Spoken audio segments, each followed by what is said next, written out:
energy podcasts. And there was this news that something truly amazing happened can record Pakistan. And if you don't know that, Pakistan is basically a country that has been in decline for the past decades. The Americans wanted to support it because it was close to Afghanistan and it provided the US some leverage over Iran and Afghanistan. Now that Afghanistan is no longer of interest to the United States, the US has stopped basically funding and financing Pakistan.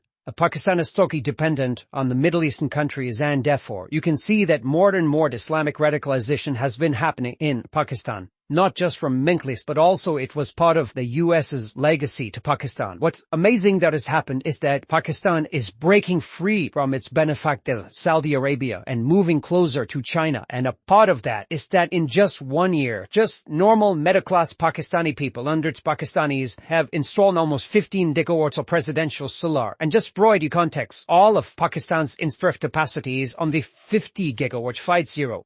So having installed 15% of it, Pakistan has become the 6th largest producer of solar power on the planet in just 1 year, with no government funding and just average Pakistanis just putting the money in because they had been sick and tired of electricity price increases, load shedding, etc., thanks to what China did. So even though we like to take care in the US that, then the Russians are all kind of competing that there's the United States, there are actually friction between these two also. The Saudis and the Russians have beasted through the fuss a few times. And China has agreed energy and giant that's cunning in it, taking the market share off them. And this is a pretty amazing thing that's happened in Pakistan. And I anticipate that that's going to happen now in other parts of the world, especially in Africa and Latin America, because the cost of solar panels has dropped so much and the Chinese produce so much that is just want to flood the market, and people say there's no point relying on my utility on gas because that has too much volatility versus like if I'm the tropics, ammonia, 12 hours of solar, give perspective. And that's great for me.